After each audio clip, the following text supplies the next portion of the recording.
जय जवाहर दोस्तों, नमस्कार, जय हिंद। मैं रविशंकर यादव स्वागत करता हूं आप सभी का हमारे यूट्यूब चैनल पर। चलिए, हम लोग पढ़ रहे हैं आधुनिक भारत का इतिहास और इसमें अभी तक मैंने आपको बताया है कि कैसे यूरोपियों का आगमन हुआ और इसमें अंग्रेजों ने कैसे भारतीय परिस्थिति का लाभ उठाते हुए ब्रिटिश विजय के क्रम में वो क्या पढ़े, आगे बढ़े। मतलब भारत विजय के क्रम में आगे बढ़े और इसी को हम लोग ब्रिटिश विजय के टॉपिक के रूप में पढ़ रहे हैं। तो हमने देखा था कि ब्रिटिश विजय के क्रम में उन्हें विदेशी ताकतों से युद्ध करना पड़ा, जिसमें एकमात्र विदेशी ताकत जो बची थी वो थी फ्रांस। और फ्रांस के साथ जो 3 युद्ध हुआ उसको कर्नाटक युद्ध बोला गया। और उसके बाद देशी शक्तियों में इन्हों को युद्ध करना पड़ा है सबसे पहले बंगाल से, और बंगाल के साथ जो युद्ध करना पड़ा है, ऐसे हम बोल सकते हैं कि देशी ताकत में पहला युद्ध इनका किसका हो रहा है, बंगाल से। और बंगाल को जीतने के क्रम में इनको 2 युद्ध लड़ना पड़ा है। एक युद्ध लड़ना पड़ा है प्लासी का और दूसरा युद्ध लड़ना पड़ा है बक्सर का। तो ये 2 युद्ध लड़े हैं, एक प्लासी का और दूसरा क्या, बक्सर का। तो याद रखिएगा, इस दोनों युद्ध में ये क्या हुए हैं, विजयी हुए हैं। ठीक है, तो प्लासी और बक्सर का युद्ध, इसको अपने को पढ़ना है थोड़ा। ये आपका युद्ध हुआ है जून 1757 और ये आपका युद्ध हुआ है अक्टूबर 1764 में। तो आज के टॉपिक में हम लोग पढ़ेंगे प्लासी का युद्ध और नेक्स्ट वीडियो में मैं लेकर आऊँगा आप लोग क्या, बक्सर का युद्ध।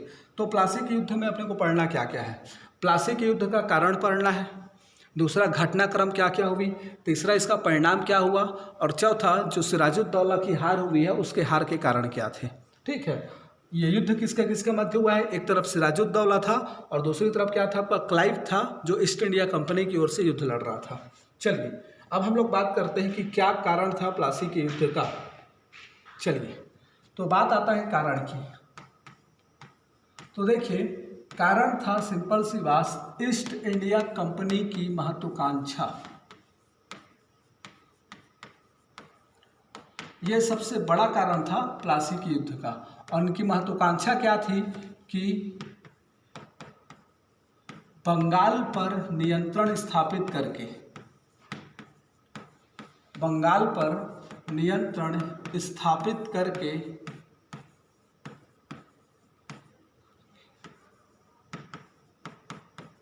बंगाल के व्यापार पर एकाधिकार करना या एकाधिकार स्थापित करना। मतलब ये चाहते क्या थे कि पूरा बंगाल का व्यापार हमारे कंट्रोल में हो, हमारे हिसाब से क्या हो, बंगाल का व्यापार चले। ठीक है, अब यहाँ पर क्या हुआ, इस कारण में सबसे पहले जो 1717 में फर्रुखसियर के द्वारा जो पास जारी किया गया था, आपको पता होगा, मैं बताया हूँ। तो फर्रुखसियर के द्वारा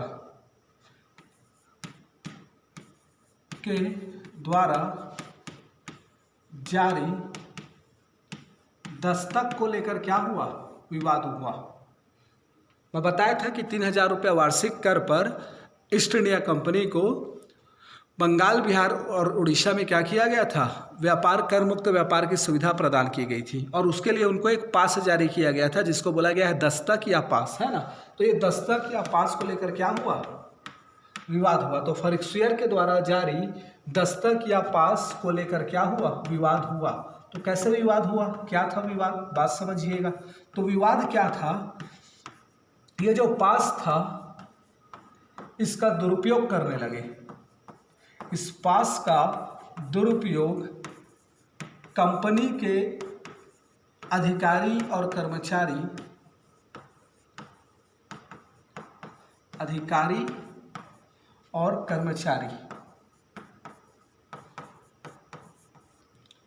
निजी व्यापार के लिए करने लगे,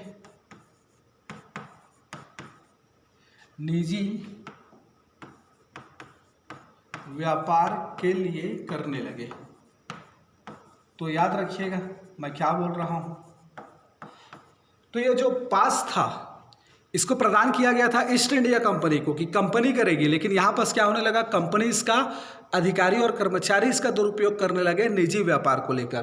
तो इसका क्या किया गया, विरोध किया गया सुल्तान के द्वारा। ठीक है, तो इसका विरोध नवाब के द्वारा किया गया, इसका विरोध किया गया नवाब के द्वारा। ठीक है, कि भाई ऐसा तुम लोग मत करो करके। ठीक, अगला कदम क्या हुआ और क्या कारण आया, इसके बाद क्या हुआ, इसने क्या किया, जो सिराजुद्दौला के विरोधी थे,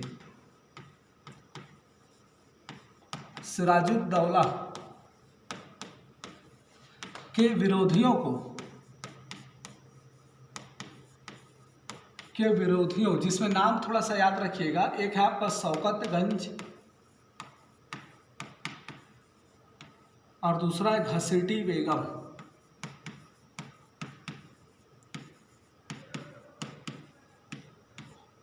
विरोधियों को संरक्षण दिया, है ना, इनसे मेल मिलाप करने लगे, तो ये एक कारण बना।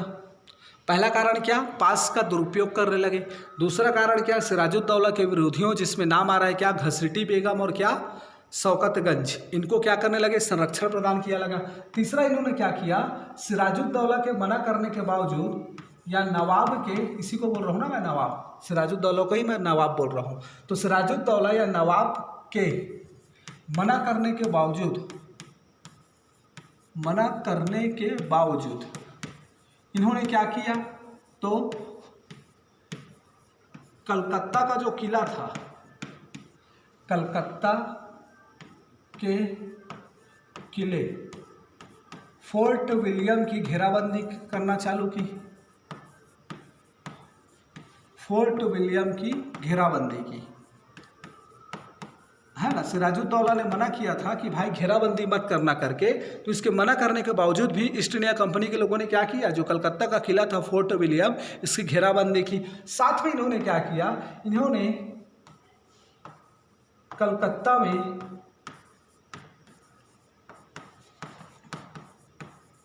भारतीय वस्तुओं पर कर लगाया, भारतीय वस्तुओं पर कर आरोपित कर दिया, कर आरोपित किया। मतलब ये सभी जो कदम थे, मतलब मोस्टली ये वाला काम, है ना, तो इसने क्या कर दिया, डायरेक्ट नवाब की संप्रभुता को चुनौती दिया। ये कदम वही है कि भाई आप क्या कर रहे हो, वहाँ कोई और शासक कर रहा है, तुम व्यापार करने के लिए आए हो, तुमको कुछ अधिकार दे दिया गया है, अब तुम क्या कर रहे हो, उसी के क्षेत्र में उन्हीं के वस्तुओं पर कर लगा रहे हो। कर लगाने का अधिकार किसका होता है, नवाब का होता है, जो शासक है वहाँ का वो कर लगाएगा। लेकिन इन्होंने क्या कर दिया, एक तो इसके मना करने के बावजूद किले की घेराबंदी कर दी, और दूसरा क्या कर दिया, कर आरोपित कर दिया। तो ये खुला रूप से नवाब की संप्रभुता को क्या थी, चुनौती थी, नवाब की संप्रभुता को चुनौती थी। तो नवाब बोला भाई अब इतना कर दिए, अब तो मैं खाली नहीं बैठूंगा, अब तो मैं कदम उठाऊंगा। तो याद रखिएगा, मैं फिलहाल आपको क्या बताया, हमको क्या पढ़ना है, कारण। तो कारण में मैं इतना बता दिया, उसके बाद घटनाक्रम देखेंगे। तो कारण में मैं क्या बता दिया, ईस्ट इंडिया कंपनी की महत्वाकांक्षा की बंगाल पर नियंत्रण स्थापित करके संपूर्ण व्यापार पर क्या करना, एकाधिकार स्थापित करना बंगाल के व्यापार पर, ठीक है। अब विवाद का, और ये मुख्य कारण था। अब आगे इसमें कुछ कुछ कदम आते गए। इन्होंने क्या किया, पास का दुरुपयोग किया, ठीक है। पास का दुरुपयोग करने के साथ साथ क्या किया, जिसका विरोध किया इसने, नवाब ने, इसके विरोधियों को संरक्षण दिया। उसके साथ भी, इसके मना करने के बावजूद भी किले की क्या की, घेराबंदी की, और साथ में क्या कर दिया, भारतीय वस्तुओं पर कर भी आरोपित कर दिया। तो ये नवाब की संप्रभुता को खुली चुनौती थी। अब आते हैं हम घटनाक्रम पे। अब क्या हुआ घटनाक्रम, तो याद रखिएगा घटनाक्रम। सर्वप्रथम बोला जाता है जून 1756 सिराजुद्दौला ने आक्रमण किया ईस्ट इंडिया कंपनी पर, वहाँ कलकत्ता में, ठीक है। तो सिराजुद्दौला ने अंग्रेजों पर आक्रमण किया, सिराजुद्दौला ने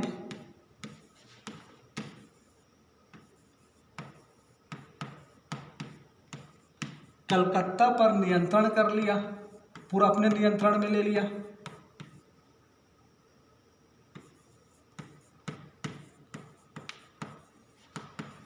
उसकी जिम्मेदारी मानिकचंद को सौंप दी, मानिकचंद को सौंप दी, याद रखिएगा। तो किसको सौंपी, मानिकचंद नामक व्यक्ति को। मतलब वो कलकत्ता गया, कलकत्ता गया है तो यहाँ पास क्या हुआ है, कुछ अंग्रेज तो भाग गए, अंग्रेज भागकर कुल्टा द्वीप में शरण लिए, अंग्रेज भागकर कहाँ चले गए, कुल्टा द्वीप में, हुगली नदी के तट पर है, वही कलकत्ता के समुद्री तट पर कुल्टा द्वीप पर इन्होंने क्या लिया, शरण लिया।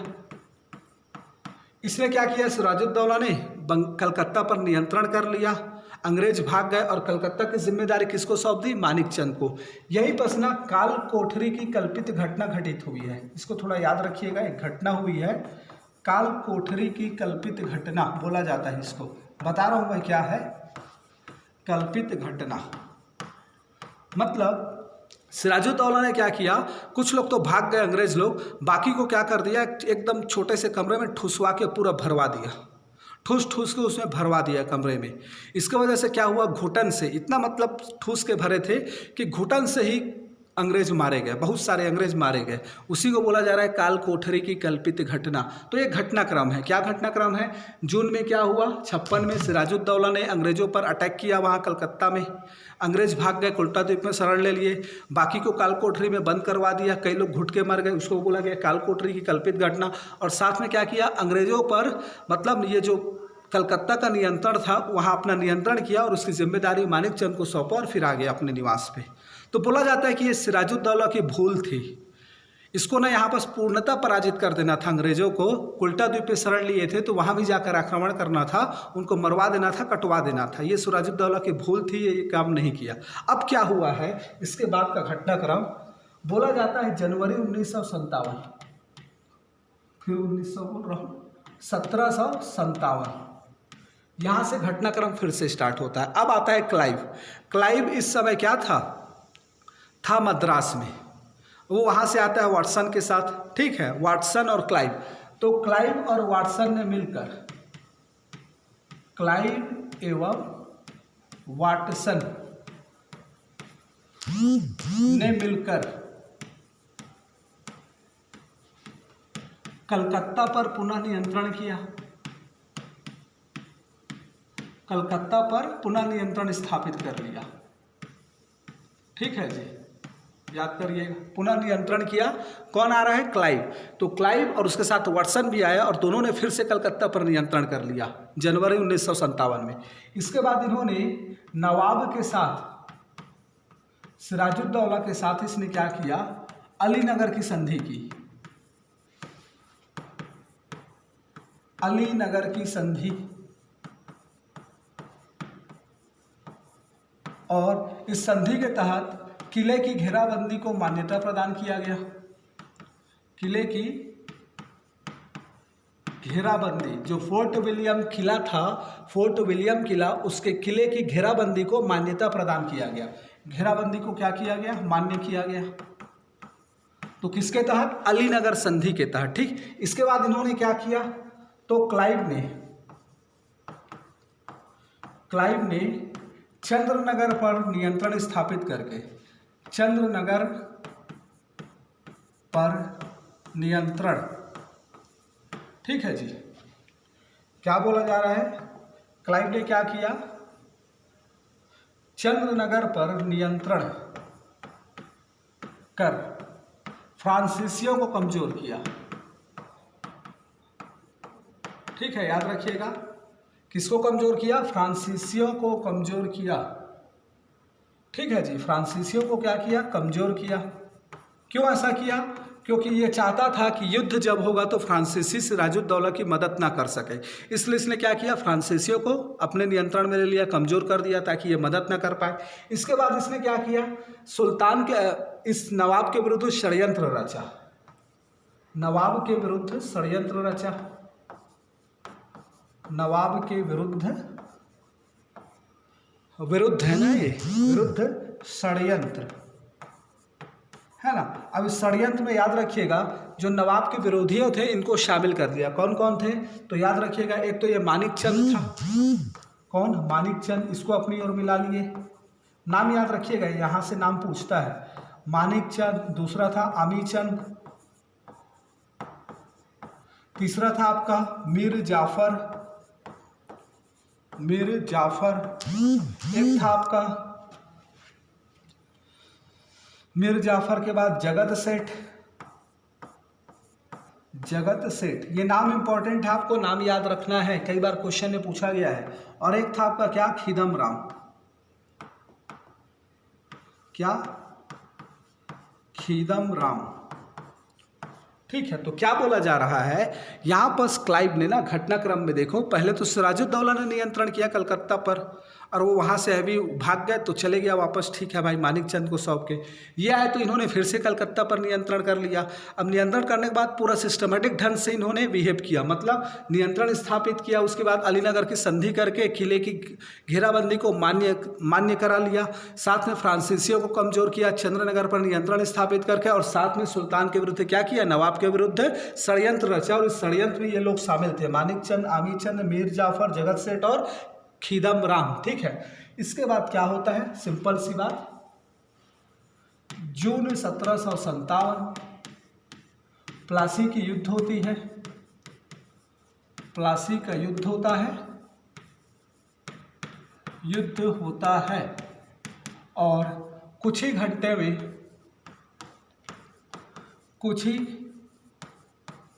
घंटे में सिराजुद्दौला पराजित हो जाता है। सिराजुद्दौला क्या हो जाता है, पराजित हो जाता है, तो याद रखिएगा। ठीक है, अब पराजित होने के बाद परिणाम क्या क्या निकला, तो बोला गया कि भाई तुम पराजित तो हो गए, अब इसका परिणाम क्या हुआ। ठीक है, याद रखिएगा, अब युद्ध में पराजित होने के बाद क्या हुआ उसकी बात हो रही है। तो बोला गया मीर जाफर, अब जो ये षड्यंत्रकारी था, शामिल था, मीर जाफर को कठपुतली शासक के रूप में बैठाया गया। कठपुतली शासक बनाया गया। किसने बनाया, अंग्रेजों ने बनाया। बंगाल का शासक अब उसको बना दिया कठपुतली शासक के रूप में मीर जाफर को। दूसरा क्या किया गया, अंग्रेजों की महत्वाकांक्षा बढ़ी, महत्वाकांक्षा में क्या हुई, वृद्धि हुई। तीसरा बोला गया कंपनी के कर्मचारी और अधिकारियों को निःशुल्क व्यापार की सुविधा दी गई। मतलब हम लोग क्या कर रहे थे, दस्तक का दुरुपयोग कर रहे थे निजी व्यापार के लिए, तो वो सुविधा उनको प्रदान की गई। कंपनी के कर्मचारियों को, अधिकारी भी इसमें शामिल है, ऐसा नहीं है, मैं सिर्फ कर्मचारी लिख रहा हूँ। कर्मचारियों को निःशुल्क व्यापार की सुविधा दी गई, निःशुल्क व्यापार की सुविधा प्रदान की गई, निःशुल्क व्यापार की सुविधा प्रदान की गई। आप लोग पूरा लिख लीजिएगा, मैं पूरा लिख नहीं रहा हूँ, ठीक है। निःशुल्क व्यापार की सुविधा प्रदान की गई। और क्या बोला जा रहा है, तो बोला जा रहा है कंपनी को 24 परगने की जिम्मेदारी दी गई। याद रखिएगा, इंपॉर्टेंट है पॉइंट। 24 परगना एक जिला है, तो कंपनी को 24 परगनों की जिम्मेदारी दी गई। परगना लिखिएगा, परगनों बोलेंगे तो उसमें बहुत सारा हो जाएगा, ये सिंपल है, एक ही है।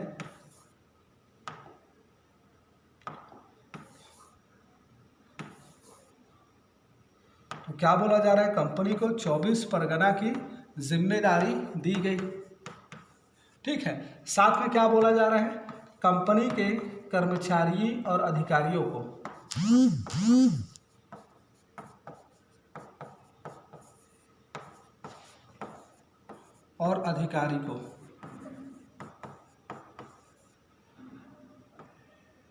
वृहद मात्रा में धन उपहार के रूप में दिया गया।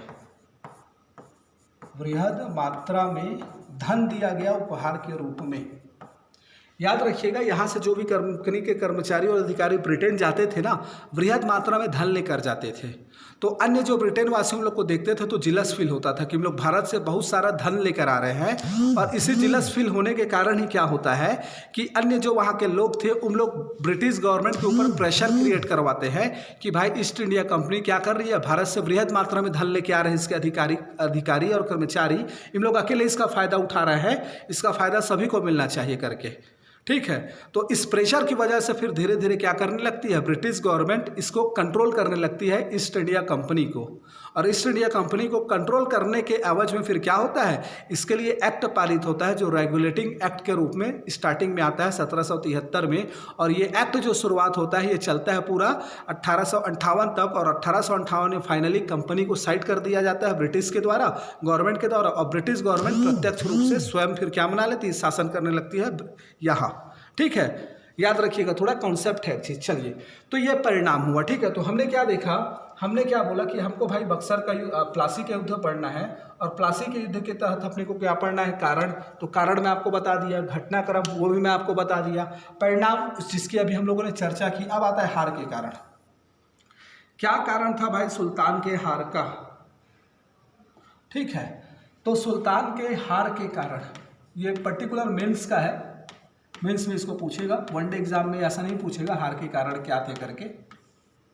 हार के कारण तो बोला जाता है पहला तो कूटनीति श्रेष्ठता, अंग्रेजों की कूटनीति श्रेष्ठता। बहुत कूटनीति रचा, क्लाइव के द्वारा रचा गया है ना। चंद्रनगर को पहले क्या कर दिया गया, कमजोर किया गया, षड्यंत्र रचा गया है ना, कलकत्ता पर पुनर्नियंत्रण स्थापित करके। तो कूटनीति जो श्रेष्ठता थी ये अंग्रेजों की थी, ये बहुत बड़ा महत्वपूर्ण कारण था। दूसरा बोला जा रहा है सैन्य श्रेष्ठता, सैन्य श्रेष्ठता है ना भाई। युद्ध हुआ है और युद्ध में बोला जा रहा है कि कुछ ही घंटे में नवाब की सेना क्या हो गई, पराजित हो गई। तो ऑब्वियसली ये सैन्य दृष्टि से भी ये क्या थे, श्रेष्ठ थे। इस बात को याद रखिएगा। हालांकि इस युद्ध में ना इतना इन्होंने शौर्य का प्रदर्शन नहीं किया अपना, जितना इसने किसमें किया, बक्सर के युद्ध में। बक्सर के युद्ध में ना खुल के एकदम बहुत वृहद रूप से इन्होंने क्या किया, अपने शौर्य का प्रदर्शन किया है। तो वहाँ भी एक कारण बोलेंगे सैन्य श्रेष्ठता, और यहाँ भी बोल रहे हैं। ठीक है, तीसरा बोला जा रहा है नवाब की दूरदर्शिता, नवाब में दूरदर्शिता का अभाव, दूरदर्शिता का अभाव। इसको इसलिए बोला जा रहा है क्योंकि इसने जब कलकत्ता पर नियंत्रण स्थापित कर लिया और मानिकचंद को सौंप दिया, उसके बाद यह बेफिक्र हो गया। अब सोचा कि अब तो इन लोग नहीं आएंगे करके, जो इसकी गलती थी। मतलब ये बोल सकते हो कि अंग्रेजों की वास्तविक क्षमता से वाकिफ नहीं था, इसको पता नहीं था कि हम लोग फिर से आक्रमण करेंगे करके। इतना मतलब क्या है, लोग मन में ठान के बैठे हैं कि इसको नियंत्रण करना है पूरे कलकत्ता को करके। अदरवाइज कालकोठरी की कल्पित घटना घटित हुई, जाके इसको कुल्टा द्वीप में उनको मार के आता, एकदम जान सहित मार देता, तब बात अलग होती है ना। लेकिन इसके में उतनी समझ ही नहीं थी कि इनको अंतिम रूप से पराजित कर दो, ये दोबारा आक्रमण कर सकते हैं करके। क्यों? क्योंकि अगर दोबारा आक्रमण नहीं करते, अंततः पराजित कर देते, तो वो दोबारा नहीं आते, फिर क्लाइव भी नहीं आता। लेकिन उन्होंने ऐसा किया नहीं। तो दूरदर्शिता का अभाव था, वास्तविक क्षमता से ये रूबरू नहीं हो पाया अंग्रेजों के। और क्या बोला जा रहा है, बोला जा रहा है कि तत्कालिक परिस्थिति, तत्कालिक परिस्थिति। तो तत्कालिक परिस्थिति क्या थी भाई? तो तत्कालिक परिस्थिति क्या थी? तो बोला जा रहा है तत्कालिक परिस्थिति नमेश, जो अहमद शाह अब्दाली का आक्रमण और मराठा आक्रमण, इनके भय के कारण ना ये निर्णय लेने के, इसके में निर्णय लेने की क्षमता नहीं थी, निर्णय लेने में असक्षमता, भय के कारण। तत्कालिक परिस्थिति क्या थी? तो इसको भय था। भय किसका था? एक तरफ अहमद शाह अब्दाली आक्रमण कर रहा था, अहमद शाह अब्दाली मैं आपको बताया हूँ उसके बारे में, ठीक है। तो अहमद शाह अब्दाली जिसने क्या किया है, 48 से लेकर 67 के बीच कई बार आक्रमण किया। और दूसरी तरफ कौन था? मराठों का आक्रमण, मराठों के आक्रमण, इसका भी भय था इसको। तो इस भय के कारण ये निर्णय लेने की स्थिति में नहीं था, है ना। तो तत्कालिक परिस्थिति जो थी, ये भय था इसके मन में, इस भय के कारण ये निर्णय लेने की स्थिति में नहीं था, निर्णय नहीं ले पा रहा था, क्या करूं क्या नहीं करूं करके। और एक और बोला जाता है कि भ्रष्टाचार, है ना, राजनीतिक एकता का अभाव या राष्ट्रीय चेतना का अभाव, ये तीनों भी कारण थे। एक तो क्या, भ्रष्टाचार, दूसरा इसी में क्या बोला जा रहा है, राजनीतिक एकता। मतलब इसका युद्ध हो रहा है, बाकी अगल बगल वाले लोग शांत बैठे, उनको मतलब ही नहीं है, उनको नहीं समझ में आ रहा है कि भाई इसका मदद करें ताकि अंग्रेज जीत ना पाए। और दूसरा क्या बोला जा रहा है, राष्ट्रीय चेतना। अगर राष्ट्रीय चेतना होती तो अंग्रेजों के साथ ये जो अमित चंद है, जगत सेठ है, खिदम राम है ना, मानिक चंद है, मीर जाफर है, इन लोग क्यों शामिल होते हैं? क्यों? क्योंकि इनमें राष्ट्रीय चेतना का अभाव था। इनको पता ही नहीं है कि भाई इन लोग कंट्रोल करके हम इन लोग के ऊपर शासन करेंगे करके। तो चेतना ही नहीं थी, राष्ट्रीय चेतना, जो आगे चल के आती है बहुत बाद में, जिसके कारण क्या होता है, फिर अनेक राजनीतिक संगठनों का गठन होता है और एक तरफ से कांग्रेस की इस्टेब्लिश होती है, दूसरी तरफ अन्य संस्था भी काम करती है, तीसरी तरफ क्रांतिकारी राष्ट्रवाद का उदय होता है, क्रांतिकारी गतिविधियां उत्पन्न होती हैं, है ना। सब पढ़ेंगे धीरे धीरे हम लोग, सब मैं आपको बताऊंगा। तो यह आपका क्या सुल्तान के या नवाब के हार के कारण, मैं सुल्तान बोल रहा हूँ, वो जुबान फिसल रहा है क्योंकि मुगल वंश पढ़ा है ना, तो सुल्तान सुल्तान आ रहा है बार बार। एक्चुअल में है ये क्या, नवाब यहाँ बोल रहे हैं या फिर सिराजुद्दौला बोल। तो ये आपका क्या होता है, प्लासी के युद्ध का क्या कारण, घटनाक्रम, परिणाम और क्या ये। अब देखो प्लासी के बाद की घटना, प्लासी के युद्ध के बाद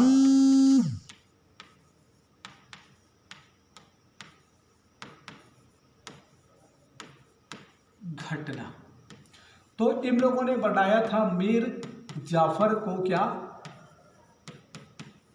कठपुतली शासक।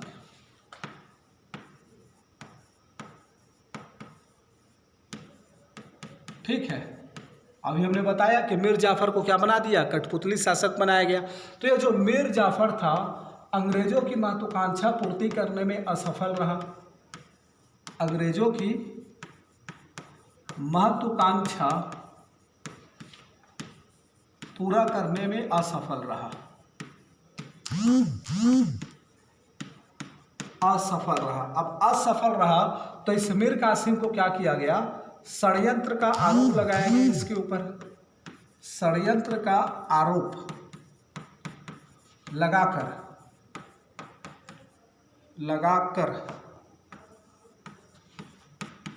इसको हटा दिया गया। क्या कर दिया गया, हटा दिया गया, और इसके स्थान पर बना दिया गया मीर कासिम।